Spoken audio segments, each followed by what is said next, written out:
તો હેલો દોસ્તો, સ્વાગત છે તમારું આપણી ચેનલમાં। આજે દોસ્તો હું તમને સરસ મજાના ગુજરાતી સ્ટાઇલિશ ફોન્ટ આપી રહ્યો છું, જે 160+ છે। પરંતુ દોસ્તો, જે વ્યક્તિઓ પાસે આ ફોન્ટ ના હોય તેને ડાઉનલોડ કરવા માટે શું પ્રોસેસ કરવાની છે, ત્યાંથી લઈને તમે તેને કેવી રીતે ઉપયોગ કરી શકો છો, તે તમામ માહિતી હું આ વિડીયોમાં આપવાનો છું। તો ચાલો શરૂ કરીએ આપણો વિડીયો। તો દોસ્તો, સૌથી પહેલાં તો આપણે આ ફોન્ટને ડાઉનલોડ કરવા માટે આપણી ટેલિગ્રામ ચેનલમાં જવાનું છે, અને ટેલિગ્રામ ચેનલમાં જવા માટે આપણે આ વિડીયોની ડિસ્ક્રિપ્શનમાં જાઓ, ત્યાં તમને ટેલિગ્રામ ચેનલની લિંક મળી જશે, અને ત્યાં ક્લિક કરશો એટલે તમે ડાયરેક્ટલી આપણી ટેલિગ્રામ ચેનલમાં જશો। તો દોસ્તો, જેવું તમે ટેલિગ્રામ ચેનલની લિંક ઉપર ક્લિક કરીને અહીંયા આવો છો, તમે જો આવું ઇન્ટરફેસ તમારી સામે આવશે। ન્યૂ ગુજરાતી ટેગ કરીને આપણી ચેનલ છે ટેલિગ્રામની, તેની અંદર હું તમામ મટીરિયલ અપલોડ કરું છું, ઠીક છે દોસ્તો। તમારે કોઈ પીએનજીની જરૂર હોય, કોઈ એપ્લિકેશનની જરૂર હોય, કોઈ વિડીયોની જરૂર હોય, તો તમામ વસ્તુ તમને આપણી આ ટેલિગ્રામ ચેનલમાંથી મળી જશે। તો તમે જો મેં અહીંયા અપલોડ કરેલી છે જીપ ફાઇલ 160+ ગુજરાતી ફ્રી ફોન્ટની, ઠીક છે દોસ્તો। તેને તમારે ડાઉનલોડ કરી લેવાની છે। ડાઉનલોડ કર્યા બાદ તેના પર તમે ક્લિક કરશો એટલે તમારે દોસ્તો તેને અનઝીપ કરવાની છે। અને હવે દોસ્તો, તમારે અનઝીપ કરવા માટે તમારી પાસે ઝેડ અચીવરની એપ્લિકેશન હોવી જોઈએ કે જે આ જીપ ફાઇલને અનઝીપ કરી શકે। જો તમારી પાસે ઝેડ અચીવરની એપ્લિકેશન ના હોય તો પ્લે સ્ટોરમાંથી તેને ડાઉનલોડ કરી લેવી, ઠીક છે દોસ્તો। ત્યારબાદ તમે જો આ ઝેડ અચીવરનો જે ઓપ્શન છે તેના પર આપણે આ રીતે ક્લિક કરીશું। ત્યાં ક્લિક કરો એટલે તમામ ફોન્ટ તમારી સામે આ રીતે ખુલી જશે। તમે જો સ્ટેપ બાય સ્ટેપ તમામ માહિતી હું દોસ્તો આ વિડીયોમાં આપી દઈશ, કે જેથી કરીને જે નવા યુટ્યુબર્સ છે કે તેઓને ગુજરાતી સ્ટાઇલિશ ફોન્ટની જરૂર હોય તો તેઓ અહીંયાથી લઈ શકે છે।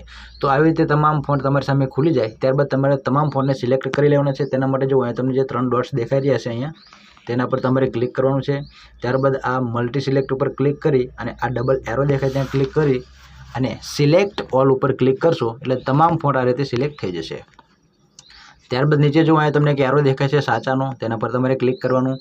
ત્યારબાદ ફરીથી આ જે ઉપરનો એરો દેખાય છે ત્યાં ક્લિક કરવાનું। હવે તમારે એક આ પ્લસ આઇકન ઉપર ક્લિક કરી અને એક ન્યૂ ફોલ્ડર બનાવી લેવાનું, કે જે દોસ્તો તમને યાદ રહે કે જેની અંદર તમે ફોન્ટ સેવ કરેલા હોય, જેથી કરીને આપણે પિક્સલ લેબમાં તેને એડ કરતી વખતે આ ફોલ્ડર તમને ઝડપથી મળી જાય, ઠીક છે દોસ્તો।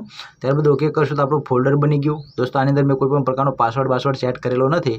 ઘણી વખત મેં આવા વિડીયો બનાવ્યા છે, પરંતુ તેની અંદર મેં શું કર્યું હોય, પાસવર્ડ સેટ કરેલા હતા પહેલાં, એટલે મને અત્યારે પાસવર્ડે પણ યાદ નથી રહ્યા અને ઘણા દોસ્તોને તેમાં મુશ્કેલી પડે છે। તો તેના માટે આ ફરીથી આપણે વિડીયો બનાવી રહ્યા છીએ સ્ટેપ બાય સ્ટેપ, ઠીક છે દોસ્તો। તો હવે દોસ્તો, જે નીચેનો એરો દેખાય છે તેના પર તમારે ક્લિક કરવાનું છે। ત્યાં તમે ક્લિક કરશો એટલે તમામ ફોન્ટ તમારે એક્સટ્રેક્ટ થઈ અને તેની અંદર અનઝીપ થઈને આવી ગયા છે, જોઈ લો દોસ્તો। હવે આપણે અહીંયાથી આવી જઈશું બહાર। આટલું કામ આપણું થઈ ગયું છે અહીંયા પૂરું। હવે શું કરવાનું છે, હવે આપણે તે ફોન્ટને યુઝ કરવાના છે।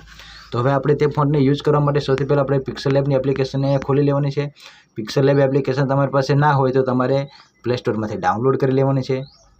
ત્યારબાદ જો આવું ઇન્ટરફેસ તમારી સામે આવશે, ત્યારબાદ તમે જો અહીંયા જે એ વાળો ઓપ્શન દેખાય છે ત્યાં ક્લિક કરી લેવાનું। ત્યાં ક્લિક કર્યા બાદ દોસ્તો જો આ રીતે સાઈડમાં જવાનું છે, ત્યાં તમને ઓપ્શન મળશે AB ફોન્ટ, તેના પર ક્લિક કરી લેવાનું। ત્યાં ક્લિક કર્યા બાદ માય ફોન્ટમાં ક્લિક કરજો। માય ફોન્ટમાં ક્લિક કર્યા બાદ દોસ્તો તમને જો ટી વાળો ઓપ્શન દેખાય છે ત્યાં તમારે ક્લિક કરવાનું। અને દોસ્તો, જે વ્યક્તિઓને પિક્સલ લેબની અંદર ફોન્ટ એડ કરવામાં તકલીફ પડતી હોય, એડ ના થતા હોય, તો તેના વિશે આપણે અગાઉ વિડીયો બનાવી ચૂક્યા છીએ। એક વખત જોઈ લેશો તો તમારો પ્રોબ્લેમ સોલ્વ થઈ જશે। આપણે ટી ઉપર ક્લિક કરીશું અને દોસ્તો તમારી સામે તમારું ફાઇલ મેનેજર ખુલી જશે। ત્યાં દોસ્તો તમે જ્યાં કોઈ આ 160+ ગુજરાતી ફોન્ટને સાચવીને રાખ્યા હોય તે ફોલ્ડરને તમારે અહીંયાથી શોધી લેવાનું છે। ત્યારબાદ દોસ્તો તમે જુઓ હવે શું કરવાનું છે, આ બધા જ ફોન્ટને આપણે નાખવા હોય ત્યાં આ 3 ડોટ્સ ઉપર ક્લિક કરી અને સિલેક્ટ ઓલ કરીશું, તમામ ફોન્ટ અહીંયા સિલેક્ટ થઈ જશે। ત્યારબાદ હવે તમારે શું કરવાનું છે, આ સિલેક્ટ ઉપર ક્લિક કરશો એટલે તે તમામ ફોન્ટ તમારા પિક્સલ લેબની અંદર એડ થઈ જશે। જે દોસ્તોને ન થતા હોય તેઓએ શું કરવાનું છે, એક વખત આપણો વિડીયો જોઈ લેવાનો, કે જેથી કરીને તમને ફોન્ટ કેવી રીતે એડ કરવા તે સમજણ પડી જશે। જોઈ લો દોસ્તો, આપણે બધા જ ફોન્ટ અહીંયા એડ આ રીતે થઈ ગયા છે, ઠીક છે દોસ્તો।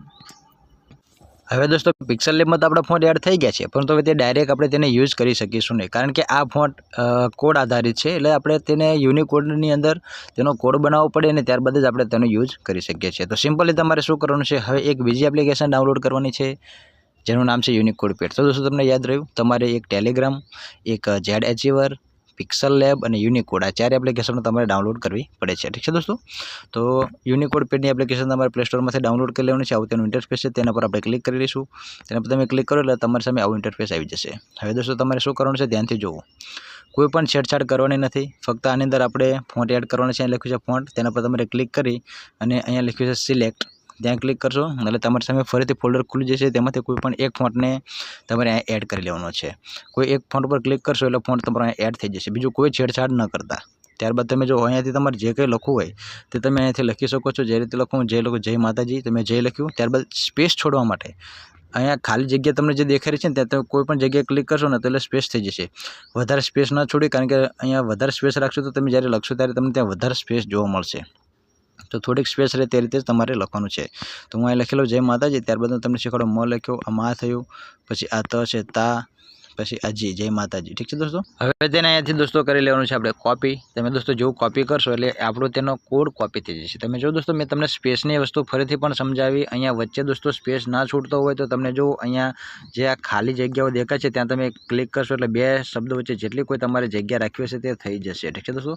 અને અહીંયાથી જ ઓછી જગ્યા રહે તેવું કરવાનું દોસ્તો. માની લો કે મેં પહેલી વખત ક્લિક કર્યું અને થોડીક જગ્યા વધુ જગ્યા થઈ જાય તો તેને ફરીથી પાછું લઈ અને એક વખત બે વખત આ રીતે ક્લિક કરીને ઓછી જગ્યા છૂટે ને તેવું તમારે તેને કરવાનું છે. ઠીક છે દોસ્તો. ત્યારબાદ બે શબ્દો વચ્ચે જગ્યા થઈ જાય તો કોપી કરી લીધું, તમને સમજણ પડી ગઈ. હવે દોસ્તો આપણે અહીંયાથી આવી જઈશું બહાર અને ફરીથી આપણી પિક્સલ લેબ એપ્લિકેશન હવે આપણે અહીંયાથી ખોલી લેવાની છે. હવે તમે એ કોડ આમાં યુઝ કરી શકો છો. હવે દોસ્તો તમે જો આપણે અહીંયા આવી ગયા છીએ, પ્લસ આઇકન પર ક્લિક કરી અને લખી લઈશું આપણે આ ટેક્સ્ટ ઉપર, આને ડિલીટ કરી લઈશું અને આપણે લોંગ પ્રેસ કરી અને આપણે જે કોડ બનાવીને કોપી કરી હતી તેને પેસ્ટ કરી લઈશું. તો તમે જો જય માતાજીનો કોડ આવો થાય. ત્યારબાદ આપણે તેને કરી લઈએ ઓકે. તો દોસ્તો જય માતાજીનો કોડ અહીંયા આવી ગયો છે. તમે જો લાવો જય માતાજી લખો એટલે આવો કોડ આવશે. હવે દોસ્તો આપણે સાઈડમાં જઈ અને આપણે આપણા ફોન્ટમાં જઈશું. ફોન્ટમાં ગયા બાદ માય ફોન્ટમાં જઈશું. માય ફોન્ટમાં ગયા બાદ આપણે તમે કોઈ પણ ફોન્ટ ઉપર ક્લિક કરશો એટલે દોસ્તો તમે જુઓ તમારો ફોન્ટ આ રીતે લખાઈ જશે. થઈ ગયા ને સરસ મજાના.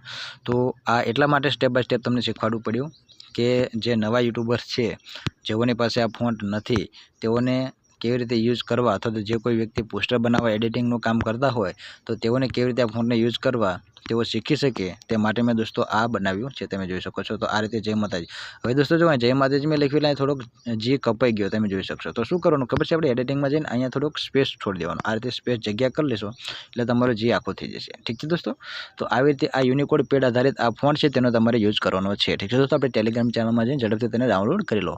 અને એક વસ્તુ એ પણ જણાવી દઉં કે આને પહેલાં આપણે એવા ફોન્ટ આપ્યા છે 70+ ફોન્ટ કે જેની અંદર તમારે યુનિકોડ પેડની પણ જરૂર પડતી નથી. તમે ડાયરેક્ટલી તેને યુઝ કરી શકો છો પિક્સલ લેબમાં એડ કરીને. તેને જરૂર હોય તો તેનો વિશે પણ આપણે વિડીયો બનાવ્યો છે, આપણી ચેનલમાં જઈને એક વખત જોઈ લેવો. ઠીક છે દોસ્તો. તો વિડીયોને લાઇક કરી દેજો, તમારા દોસ્તોને શેર કરી દેજો. ચેનલ પર ન હોય તો દોસ્તો સબસ્ક્રાઈબ જરૂરથી કરજો. અને હા, હાઇપ આપવાનું ભૂલાય નહીં. ઠીક છે દોસ્તો. હાઇપ તમારા માટે ફ્રી જ છે, અમને આપશું, તમને મોટિવેશન મળતું રહેશે કે જેથી કરીને અમે આવા નવા વિડીયો તમારા માટે લાવતા રહીએ. તો હવે મળે નેક્સ્ટ વિડીયોમાં. ત્યાં સુધી આવજો. Bye bye. ટાટા.